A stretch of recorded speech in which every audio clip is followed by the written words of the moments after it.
and playing that second phrase.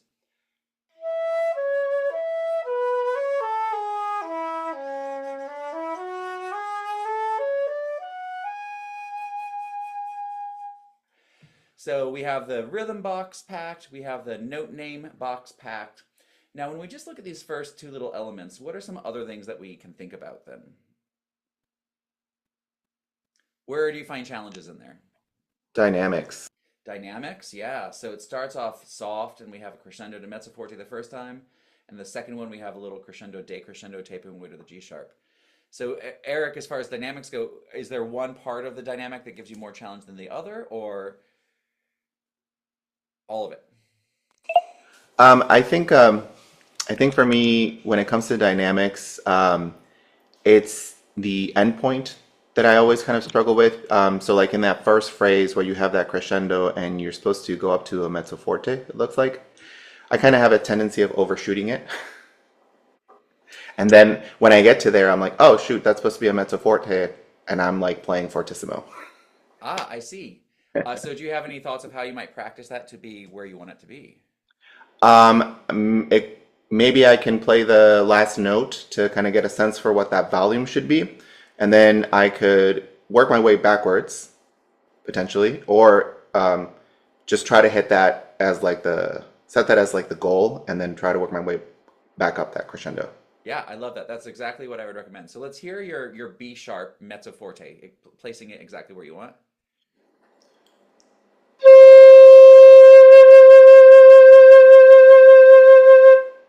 and then add a note or two before, and then arrive there.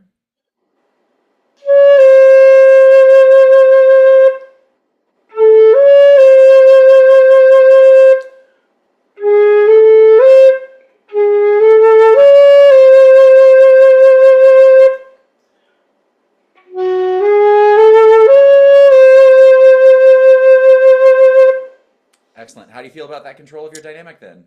It feels better. Excellent. All right, so we practiced together the first two phrases, and I know Eric, you initially demonstrated it, but would you go ahead and demonstrate those two phrases again, those opening statements? Sure.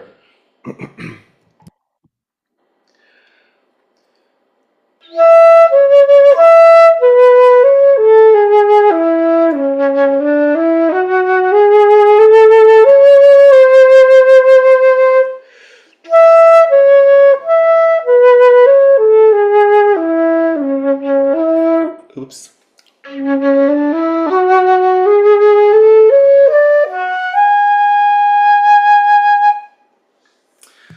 Lovely playing. What are some things that you notice about your time this time?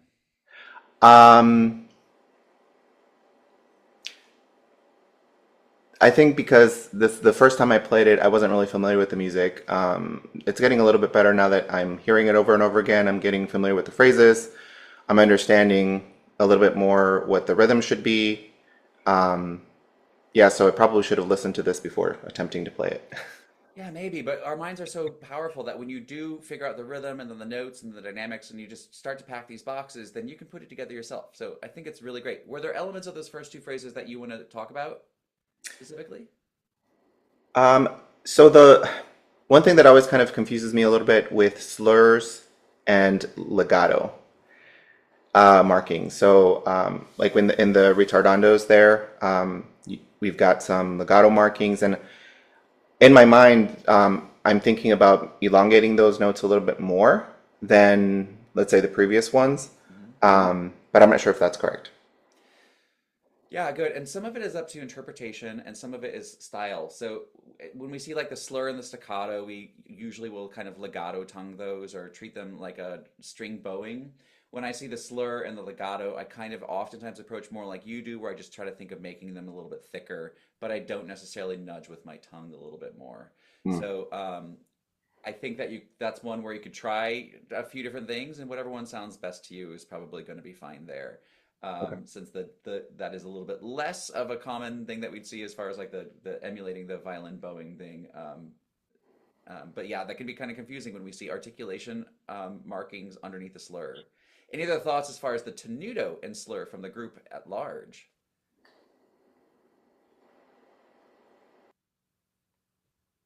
How would the rest of you approach the tenutos underneath the slur? Thicker is a good thought. Let me find that chat again. Oh, I like that it kept the old chat even though the meeting got disrupted for a second. Maybe with the slur with the little tenuto markings, maybe just longer links them, but yet they're tongued. You would tongue them under the slur with the tenutos? Hmm. Yeah, Hmm. we can try that. So, Cheryl, do you have your flute handy that you could demonstrate that? Yes, I sure can. Give me just a moment. I'm sorry. I love hearing more people play the flute. Gotta get it out right now. I want everybody to always want to have their flute out and play along. That's great. Great thing this morning, especially. I love the way you express the like cease and the double sharp was dies. Was that right? With the double sharp, like the F double sharp, I would call feed. F is You double call it sharp. what now? Feed, like FID, feed. Feed. Okay. All right. Let me see if I can do that. So we're talking about the 16th notes there.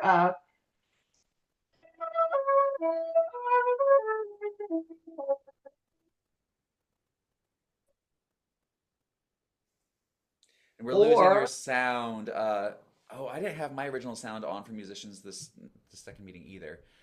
So Cheryl, do you have the original sound for musicians option? let me try to see if I can get it. Hang on. I'll have to tap.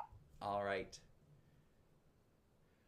We'll give Cheryl a second to do that, and then we can come back to this Tenuto talk. So Eric, again, I think beautiful playing and really, really wonderful sight reading.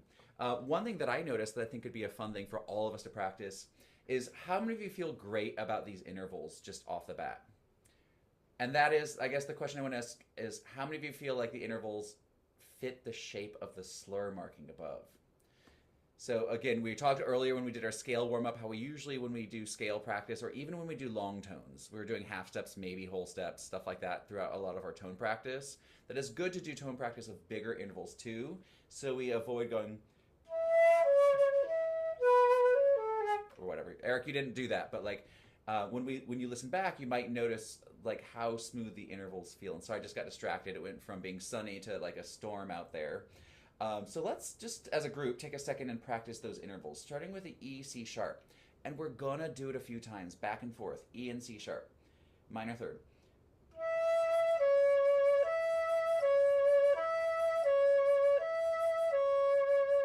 And the next interval, coincidentally, is C sharp, E. Let's do that.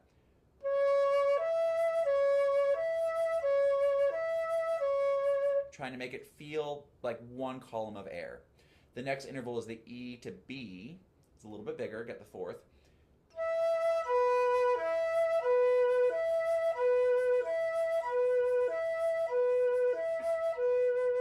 And mine was popping at first, and I wanted to do it until it didn't feel like it was popping, but it felt like I was just blowing. And then what do we have? B to C sharp. That feels more like we're used to in scales. C sharp to A, that little minor third again.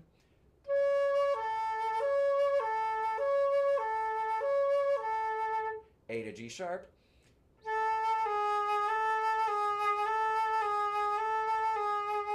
G sharp to E.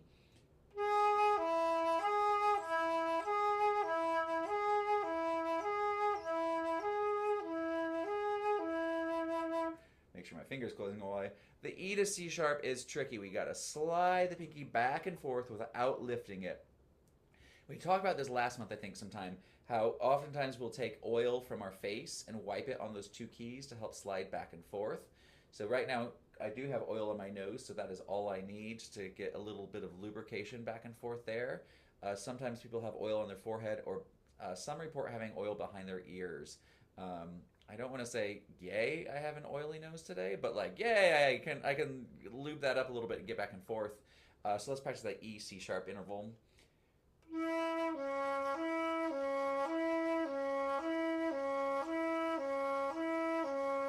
And you want to do it until the air column feels continuous and open and the tone is balanced, but also where there's not physical tension. So if that interval, the E to C sharp, is causing you to grip your flute or tense up, then you want to make sure that you do that interval until it doesn't. Because if you grip up right there, you're going to stay gripped until for a while longer afterwards. And then I kind of combine that into like a little combined where I'll play the E, C sharp, E, E, B, B, C sharp, A, G sharp, E. So I'm doing each note twice, but I'm doing each interval only one time. So E, C sharp, C sharp E, B, C's, A G's, G's E, C's.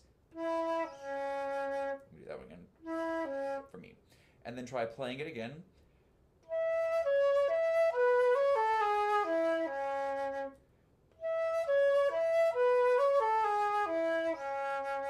And hoping it feels more and more connected each time I try. So Eric, since you just demonstrated a second ago, would you unmute yourself one more time and play just that opening phrase, and we'll see if it feels any more connected, and you can tell me what your experience felt like doing that. Yep.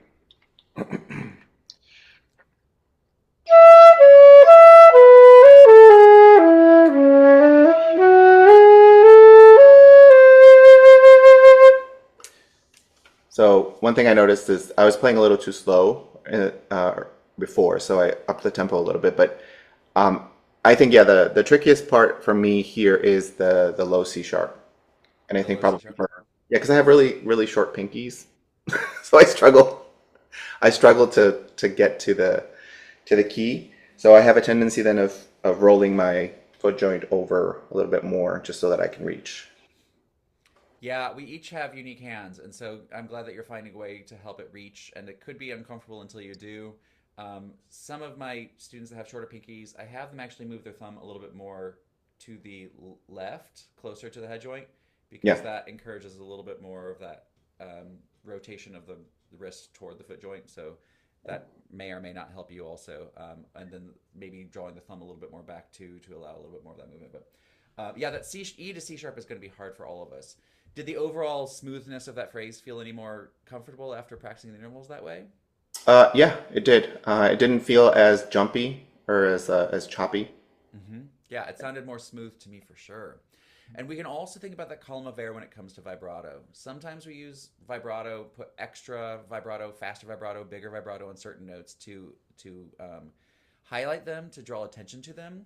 But if we're not conscious of what we're doing with the vibrato and we let it kind of turn on and off on random notes, then it can sound...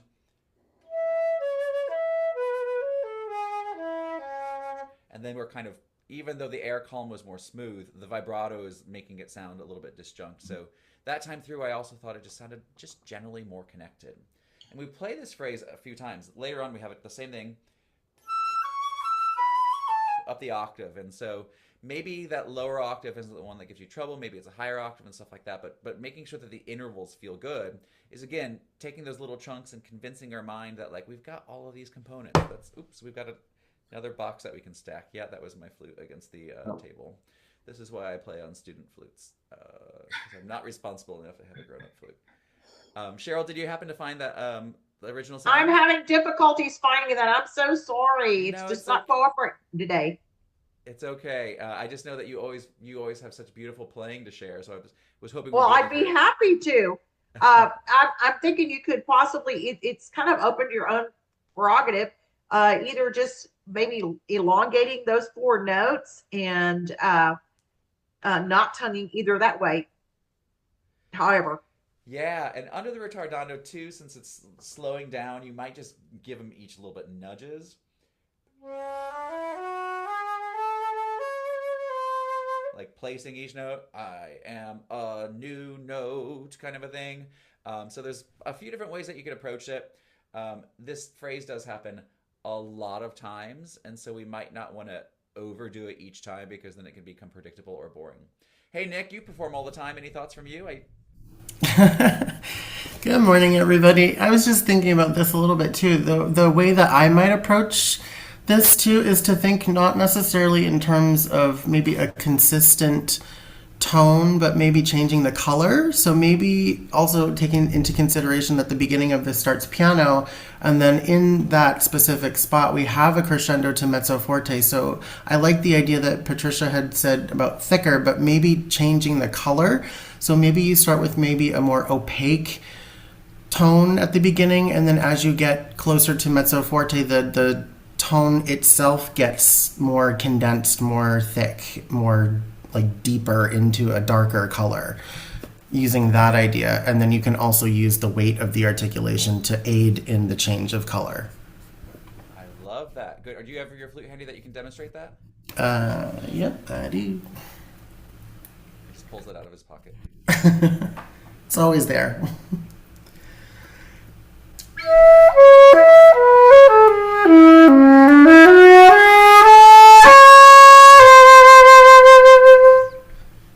All right. And if you were to teach that, is there a certain way that you would talk about it?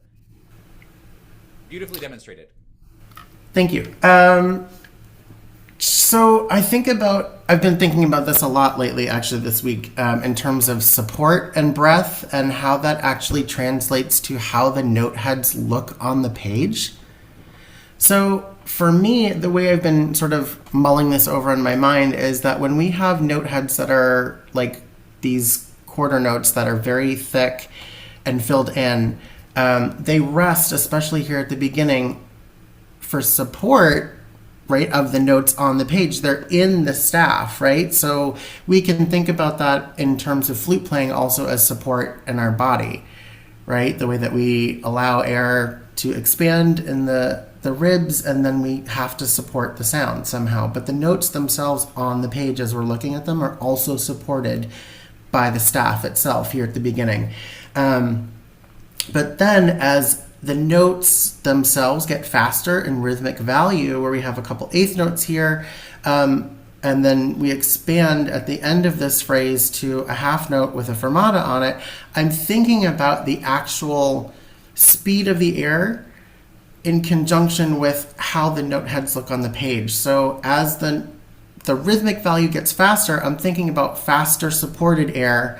But then as I get to the end of the phrase here, and we're sort of doing this retardando, I'm thinking about my support not dropping or letting up on the speed of the air, but filling more of that support out as the note head for the half note with the fermata looks sort of empty, but the thicker parts of the black are sort of on the edges, if that makes any sense.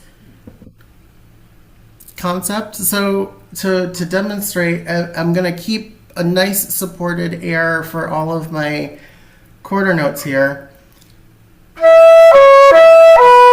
And then as I get to the eighth notes, I know I need to have a little bit faster supported air. So I'm going to think about wherever my center of support is, bringing it in a little bit to compress the air because I need to go faster, right?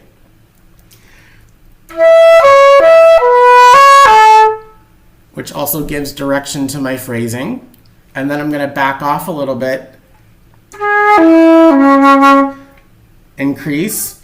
And then we're talking about changing color and adding a little bit of weight here for the tenuto. So then I'm really going to sort of connect low in my support. Ha, ha, ha, ha. And then as I get to the fermata, I'm going to think ha, but my support isn't going to just go, right? I need to maintain that structure. So I'm going to think about engaging the outers of my intercostals of my lungs to keep everything supported so the note doesn't go flat. Right? So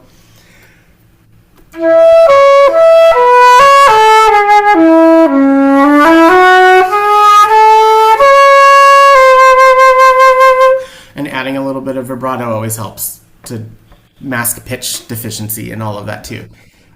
So that's just a concept I've been playing with this week, and I was looking at the sonata for today and thinking that there's a lot of places that this connection between what the notes look like on the page and how we manage our support very, very tied into each other.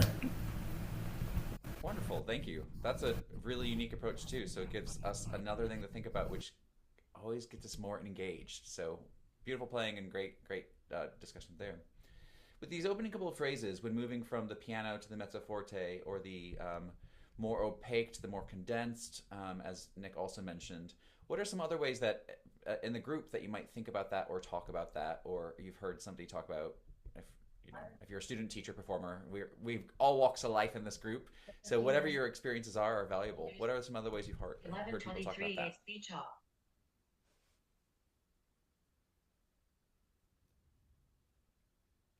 Anyone? So I like to also think about vowel shapes and stuff like that. So that more opaque, thinking there's that more like and the more dense, feeling it coming a little bit more forward. So even if I would just play an E,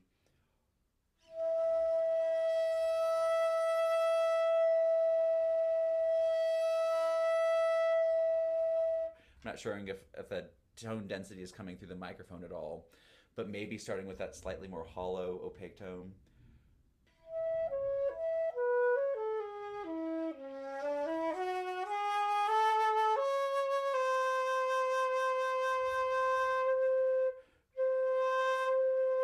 And ending with that more focused tone just to create a little more variety.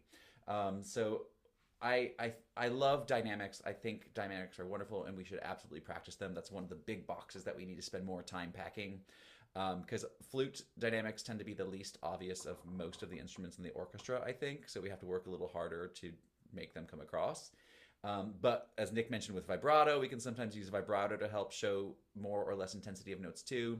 We can use the tone color itself, that hollowness or the focusedness to help also drive that movement. And if I were to do that again, I would actually probably start to increase that tone intensity leading to the C sharp, the low C sharp, because it just tends to not have enough in general. But then thinking about it, when it happens again in measure 17 up the octave, I probably wouldn't work so much for that intensity in that octave of the C sharp when it's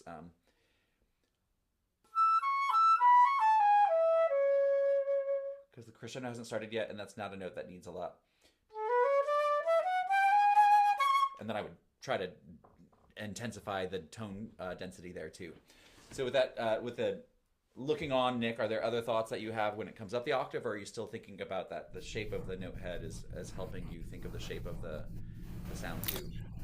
That's always in the back of my mind this week, but I think that maybe doing some harmonic work because C sharp is so central to this opening.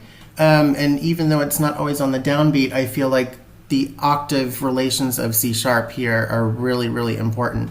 And making sure, as Eric said, like not all of us feel super comfortable going down to low C sharp, whether it's a pinky issue or a speaking issue of the note itself. So maybe just doing some harmonic octave practice on C sharp.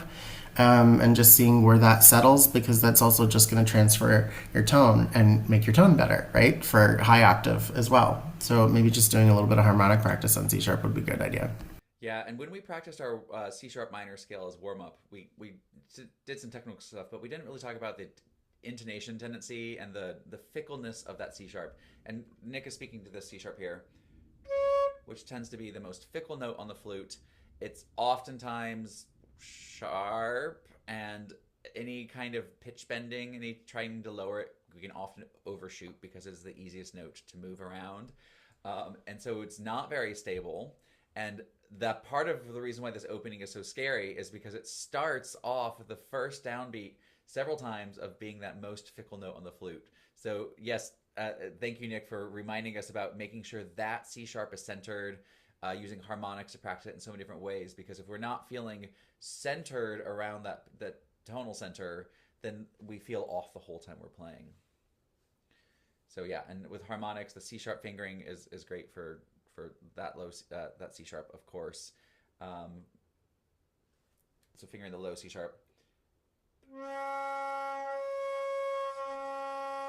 and blow into the octave, as Nick was saying. All right, and then I think also, just because I want to make sure we have time, hey, Lynn, I think you were interested in maybe demonstrating something too, and this is a new movement for you also?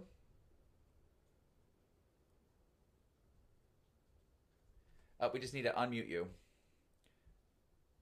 And sorry, I have a tendency of going through and muting everybody. Ha ha ha ha ha. Seems like one of your devices is unmuted but not making sound. Can you just talk a bit, Lynn?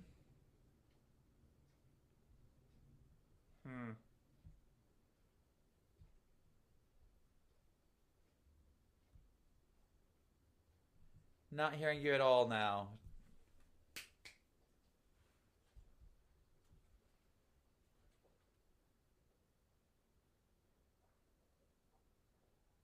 Okay, doke. While Lynn's glancing, would anybody else be interested in playing any amount of this sight reading any phrases, or as you're looking through any other questions, concerns, or parts that you're excited to talk about.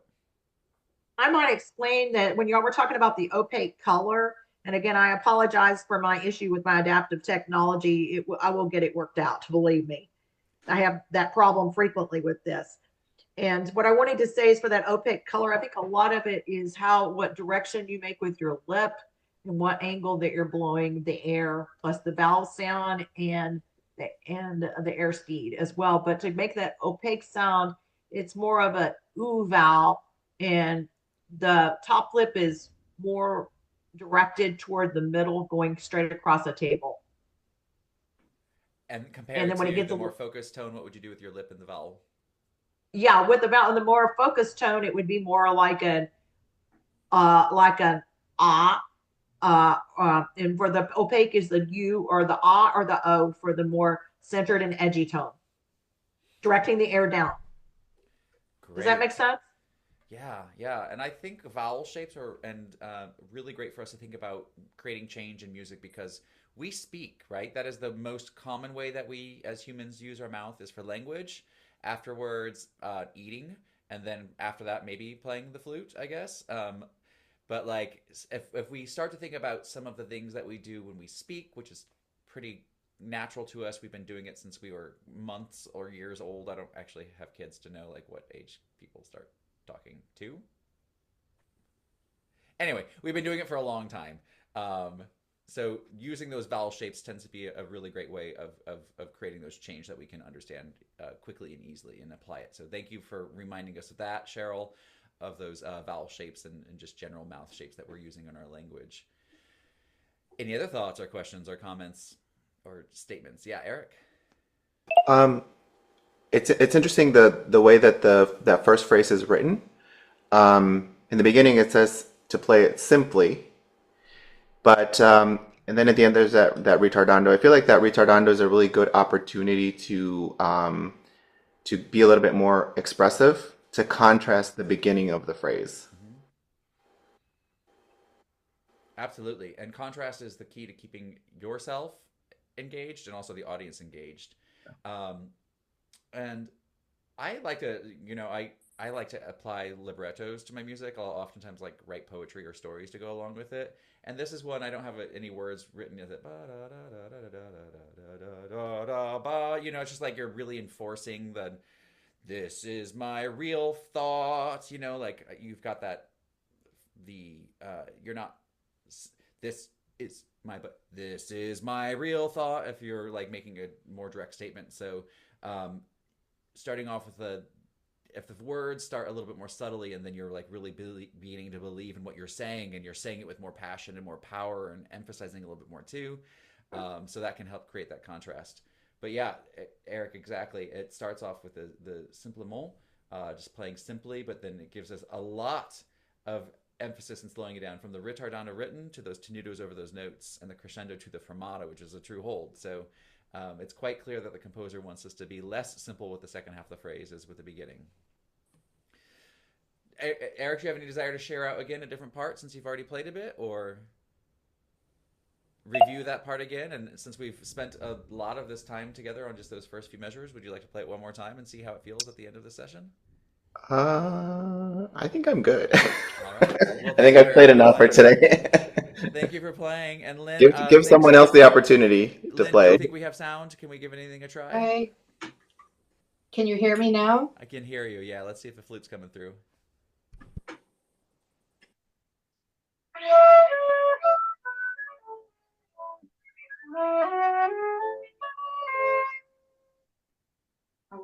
Was that It's coming through audible? okay. Yeah, let's hear a bit more.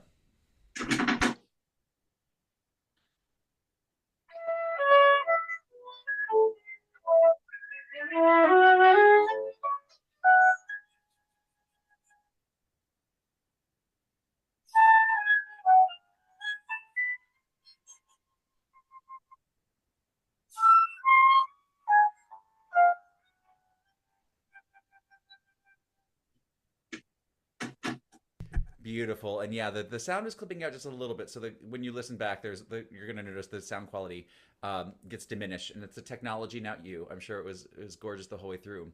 But what were some things that you noticed, Lynn, about reading this, about the things that we talked about before and how you're applying it, or just general thoughts of what it felt like to play that? Um, it felt smooth and flowing after listening to Eric and you, and breaking it down into um, the tenuto and uh, vibrato and breathing. Just made me more aware of thinking of those things when I play. Yeah, and when you normally learn music, since this is new to you, do you generally try to play all the way through something, or do you usually practice in very small chunks like this? Well, I used to try to learn the whole thing until I started watching you on here and breaking it down into sections, and it helps quite a bit. Well, good. I And don't make it feel I don't feel so overwhelmed like I can't do it. And once there's I get one mastered, I can go on to another spot.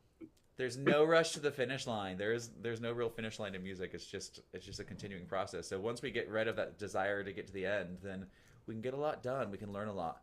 And I have a blog coming out soon that's talking about just essentially compartmentalizing these different parts, the rhythms, the notes, the tone colors, the dynamics, the articulation, all of our expressive elements. If we think of them as boxes, when we're first learning something and our ego is kind of in charge and we want to get to the end, it's very common that we're going to drop one or two or five or most of those boxes. We might still have the right notes and the right rhythms by the time that we got to the end, but chances are we'll have dropped a few of those packages or gifts, as I'll be calling them in the blog.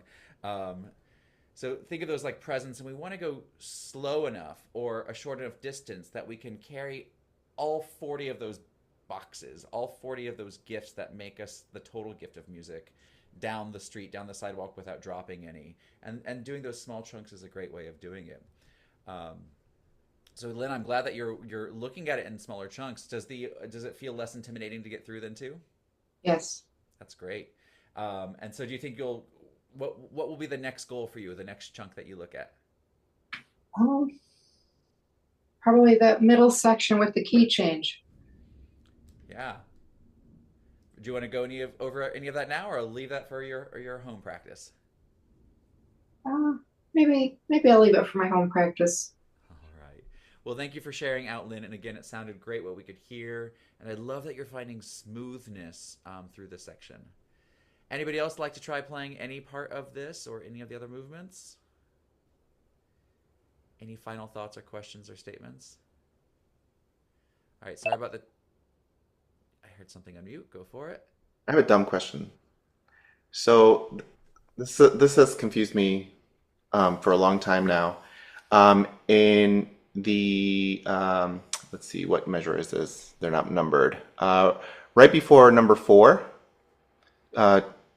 two measures before that, you have a transition where you go from that D sharp into an E flat.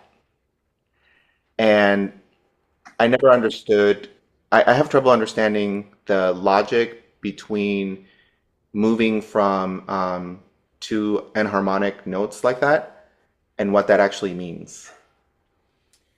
Yeah, and I don't have numbers in mind. So I see something similar. Where was that? So in measure 190 to 191, we have a G sharp moving to an A flat. And yeah, the composer or the editor could have just left it as a G sharp, right? And then I'm trying to find the measure number. We have the D sharp moving into the E flat. But my instinct is to say it's just to play it as if nothing is happening, but it's supposed to trigger in the mind that there is going to be a change. So that way, in a moment later, you're not shocked by it being different. Any other experience with those kinds of enharmonic transitions from anybody else? Most often, I think when we see that in flute lines, the answer is usually in the score.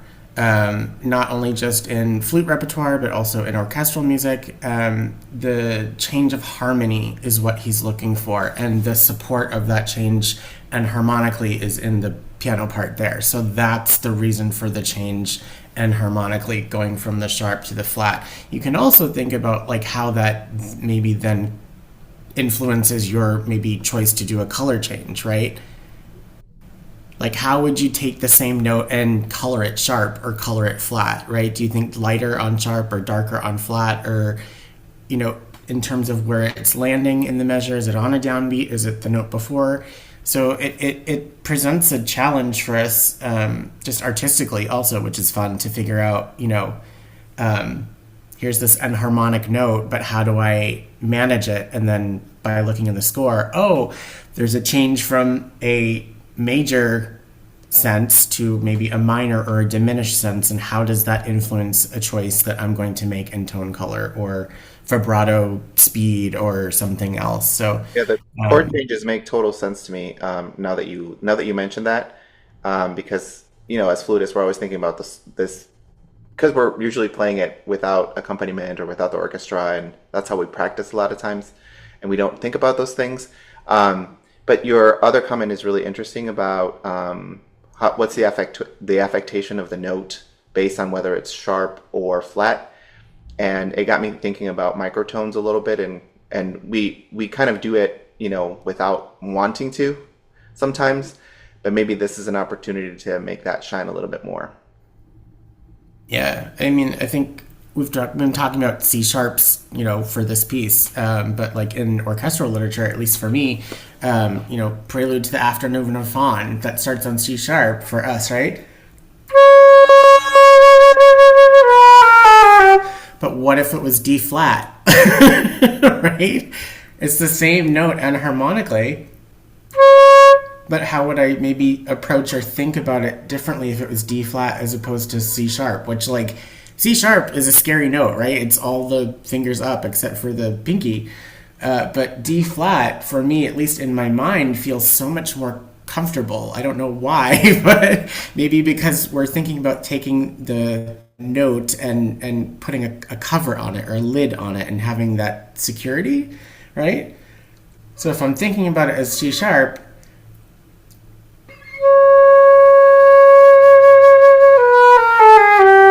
but if I'm thinking about it as D flat,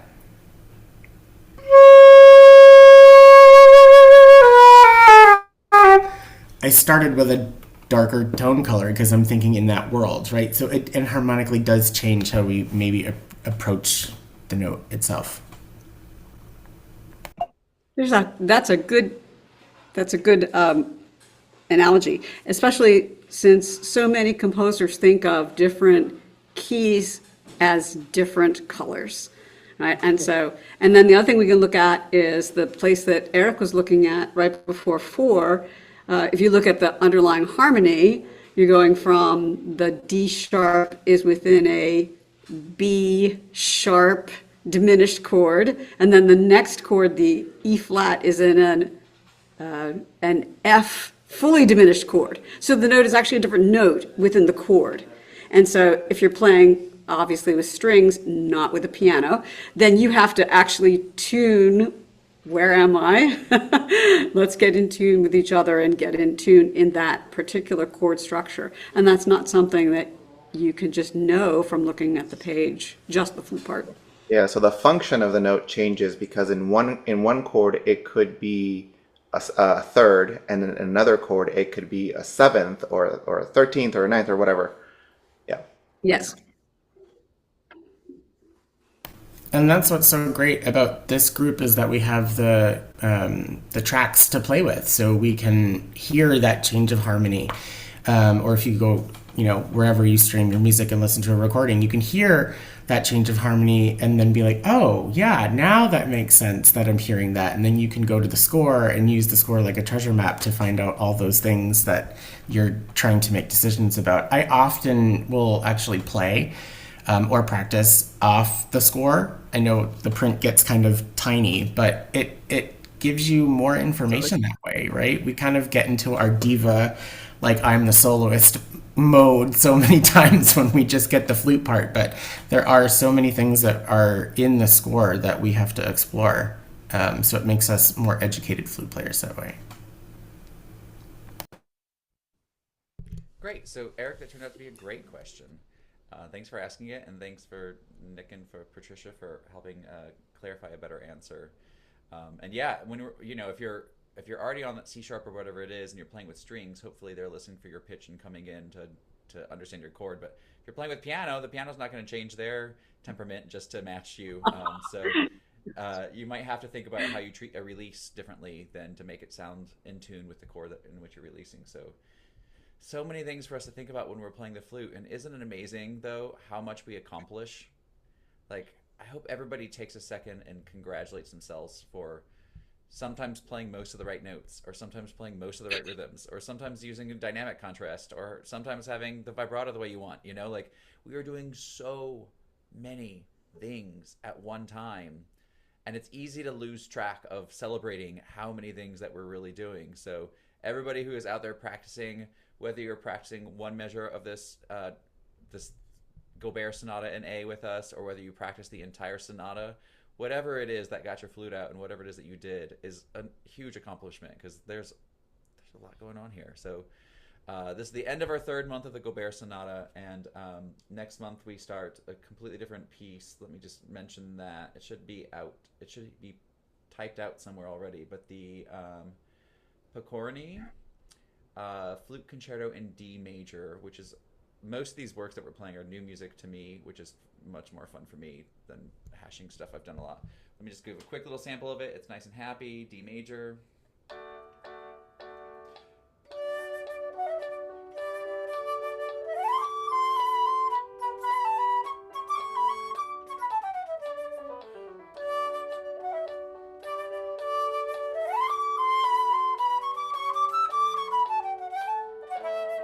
Be nice and delightful, not so romantic, and that's okay, because sometimes we just want to have an apple pie and it just be apple pie and not have to worry about each of the little things in there. So it'll be a nice little simple, rhythmically complex, a little bit more rhythmically intricate, but like tonal center and as far as expression, it's going to be a little bit less for us to worry about having to balance those packages, and we get to just enjoy it. And then in December, we'll play a piece by Daniel Dorff from his Nocturnes for the Nativity. And Presser is going to be releasing one movement of it for us to use for free, but we'll still have a discount code if you are interested in getting the Nocturnes for the Nativity so you can have all of them. Thank you all for being here and for contributing in so many amazing ways, and being part of this great group and this community. And I'll look forward to hearing more from you in the future. Which movement of the Nocturnes by Dorff are you planning on using? That is a good question. I have it written down somewhere, but I'm not exactly sure where. That's okay. And the other piece is the Boccherini D major. The Porkny. How's that spelled? Pokorny. Pokorny. Pokorny. Yeah. Pokorny. There's an accent over the Y, so I'm guessing it gets the emphasis. Pokorny. So Pokorny Flute Concerto in D? Yes. Okay. Great pieces. Yeah, good. I'm glad that you are looking forward to learning some more music with me too.